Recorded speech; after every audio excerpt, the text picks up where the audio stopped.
Assalamualaikum warahmatullahi wabarakatuh. Apa kabar sahabat Mr. Freddy dimanapun Anda berada saat ini? Alhamdulillah kita bersyukur pada Allah bertemu kembali dalam channel ini. Nah, kemarin kita sudah membahas tentang PAUD HI. Nah, sekarang kita akan lanjutkan ya tentang PAUD HI ini. Nah, jadi sahabat, PAUD HI seperti yang sudah dijelaskan sebelumnya adalah sebuah pengembangan anak usia dini holistik integratif.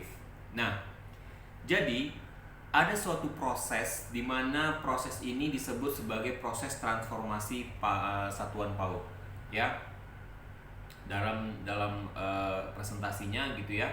Jadi ada sebuah kondisi di mana sebuah dimensi dalam relevansi dan mutu proses pembelajaran.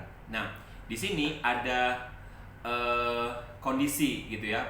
Kondisi pertama itu kondisi sedang berkembang, ya. Nah, kemudian kondisi yang kedua disebut dengan kondisi sedang. Nah, kondisi yang ketiga disebut dengan kondisi yang baik, di mana PAUD di sini boleh dikatakan sudah masuk ke dalam PAUD berkualitas.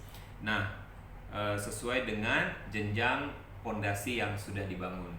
Nah, yang keempat adalah kondisi yang unggul.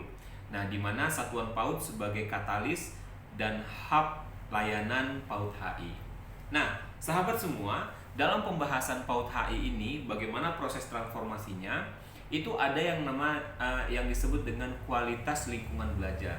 Nah, untuk kondisi yang pertama, kondisi di mana sekolah dengan sarana prasarana yang kurang memadai. Kemudian sekolah tersebut akan berkembang menjadi kondisi yang kedua disebut dengan kondisi sedang. Nah, di sini sekolah dengan sarana prasarana yang cukup memadai, di mana sudah mulai ada sarana yang aman dan kondusif untuk pembelajaran dan mulai memperhatikan keamanan sosial emosional anak. Nah, harapannya nanti PAUD ini akan berkembang, bertransformasi ke dalam kondisi yang ketiga, di mana dalam kondisi yang ketiga ini sekolah dengan sarana dan prasarana yang memadai untuk memfasilitasi proses pembelajaran yang sesuai untuk anak usia dini, ya. Dan ini satuan PAUD sudah memperhatikan keamanan fisik dan memperhatikan kondisi sosial emosional anak. Nah, kemudian PAUD ini akan berkembang. Nah, berkembang menjadi sekolah yang unggul, ya, dengan dimana sekolah dengan sarana dan prasarana yang memadai untuk memfasilitasi proses pembelajaran yang sesuai untuk anak usia dini. Nah, sudah memperhatikan keamanan fisik dan sosial emosional anak. Nah, itu kondisi dimensi yang pertama. Kemudian dimensi yang kedua itu yang disebut dengan kualitas proses. Nah, sahabat, untuk kondisi kualitas proses ini, kondisi pertama itu proses pembelajaran masih kurang berkualitas, ya. Kemudian berangkat menuju kondisi kedua yaitu kondisi sedang, di mana proses pembelajaran sudah mulai sesuai dengan anak usia dini, untuk anak usia dini. Kemudian berkembang menjadi kondisi yang ketiga, kondisi yang baik tadi, bahwa proses pembelajaran berkualitas terjadinya adanya stimulasi di mana bermain adalah belajar, kontekstual sudah ada dalam cakupan muatan lokal, dan kegiatan yang dilakukan sudah bermakna dan sudah mulai menerapkan diferensiasi learning. Nah, kemudian kondisi yang keempat. Kondisi yang keempat ini proses pembelajaran berkualitas di mana tadi sudah terjadi stimulasi, bermain adalah belajar, kemudian kontekstual sudah ada muatan lokal, kegiatan yang dilakukan juga sudah kegiatan yang bermakna, kemudian sudah menerapkan pembelajaran yang beraneka ragam. Nah, di sini ada differential learning, kemudian dengan cangkupan mahir, inklusif, ya, dengan ragam kebutuhan. Nah, itu dimensi yang kedua, kualitas proses.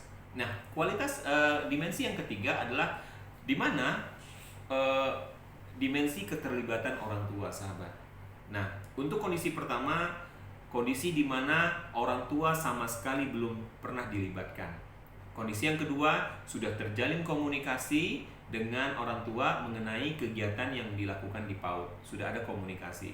Kemudian di kondisi yang ketiga, nah kondisi yang mau kita tuju di mana adanya PAUD berkualitas, maka tersedia kelas orang tua yang memberikan stimulasi untuk muatan stimulasi psikososial. Nah, yang keempat, nah kondisi yang unggul ini tersedianya kelas orang tua yang menyediakan berbagai macam materi untuk perkembangan anak usia dini dengan narasumber dan unit lain ataupun orang tua sebagai narasumbernya.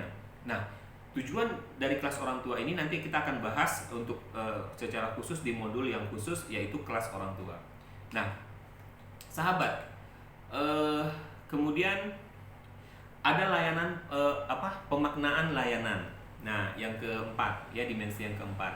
Jadi ketika lembaga satuan PAUD di kondisi yang pertama itu dia lembaga hanya berpikir bagaimana menyediakan layanan pendidikan saja. Nah, satuan PAUD di sini, ya, satuan PAUD untuk kondisi yang kedua, satuan sudah menyadari layanan di PAUD tidak terbatas pada layanan pendidikan saja, tetapi layanan sudah memberikan satuan PAUD sudah memberikan layanan untuk misalnya pemberian muatan mengenai gizi dan kebersihan. Nah, yang ketiga, satuan PAUD sudah turut memantau pemenuhan layanan esensial. Yang ketiga, yang kondisi PAUD berkualitas, di mana layanan esensial tadi untuk anak usia dini melalui peningkatan kesadaran mengenai kebutuhan esensial anak usia dini pada orang tua. Nah, jadi sudah ada proses sosialisasi kepada orang tua. Nah, kemudian bagaimana menjadi sebuah ke proses PAUD yang berkualitas? Maka satuan PAUD ini akan bermitra, sahabat, bermitra dengan unit lain dan masyarakat untuk penyediaan layanan PAUD HI di daerahnya. Nah, jadi satuan PAUD ini nanti menjadi penghubung, ya, menjadi hub daripada proses proses untuk pemberian pemaknaan layanan yang lebih maksimal. Nah, kemudian dimensi yang kelima yaitu ekosistem dan tata kelola, sahabat. Nah, untuk kondisi yang pertama, ya, itu PAUD belum memiliki tata kelola. Kondisi yang kedua sudah berupaya untuk memiliki tata kelola. Nah, yang ketiga, kondisi PAUD berkualitas, nah, sudah memiliki tata kelola yang menunjang perbaikan pembelajaran dan penyelenggaraan layanan PAUD, namun masih perlu dukungan. Nah, untuk kondisi yang keempat, di sini sudah mandiri, ya, sudah mandiri dalam penggunaan tata kelola dan menunjang perbaikan pembelajaran dan penyelenggaraan layanan PAUD. Nah, kemudian dimensi yang berikutnya itu adalah dimensi pengimbasan. Ketika semua satuan PAUD sudah melakukan dimensi yang pertama sampai yang terakhir tadi, maka PAUD yang berkualitas, PAUD yang unggul itu dia akan melakukan penguatan kepada sahabat-sahabat satuan-satuan PAUD lainnya. Nah, biasanya ini dilakukan di dalam kegiatan gugus PAUD. Nah, inilah pembahasan kita untuk sahabat, untuk modul tentang proses bagaimana satuan PAUD melakukan transformasi dalam PAUD HI. Nah, kita akan bahas lagi untuk pembahasan berikutnya. Terima kasih untuk sahabat yang sudah like, subscribe, dan memberikan komentar dalam channel ini. Silahkan tekan tombol loncengnya supaya sahabat semua nanti bisa mendapatkan video terbaru dari channel ini. Terima kasih sahabat semua. Assalamualaikum warahmatullahi wabarakatuh.